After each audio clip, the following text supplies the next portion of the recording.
Hello guys, and welcome back to this channel. Where today guys, I'll be showing you how to use volume keyframes on Descript. So guys, the first thing that you of course need to do is go to Google and type in descript.com. After that, you can go of course and download the app, or you can go and log into your profile or register to Descript if you haven't already done that of course. But now guys, let's see what we actually have in front of us here. So on the left side, we have the project and quick recordings. We have AI speakers templates and your private workspace. And in the top right corner, we have everything about your profile and the new project button, which you can of course go and use to create a new project. But now guys, let's see how you can actually go and use volume keyframes on Descript. So firstly, open the project that you want or create your new project by clicking on new project and clicking on, for instance, video project or whichever project you want.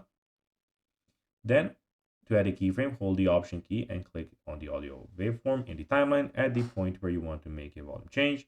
This will create a keyframe point. Then drag the keyframe point up to increase the volume or down to decrease the volume. You can add multiple keyframes along the timeline to create gradual volume changes. To make precise adjustments, you can add more keyframes and adjust them individually. This allows you to create smooth transactions and control the volume levels throughout your audio track.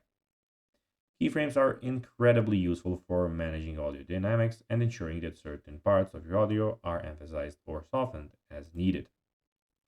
So guys, that will be everything for this video. I hope that you found this video informative and entertaining, guys. If you did, don't forget to like this video, share it, subscribe to the channel, and put the notifications on, as guys, this really helps us grow our channel. So if you have a few seconds, it will be pretty cool if you could do this for us. So guys, that will be everything for this video. I hope that you enjoyed it, and guys, as always, I'll be seeing you in the next one. Until then, as always, bye guys.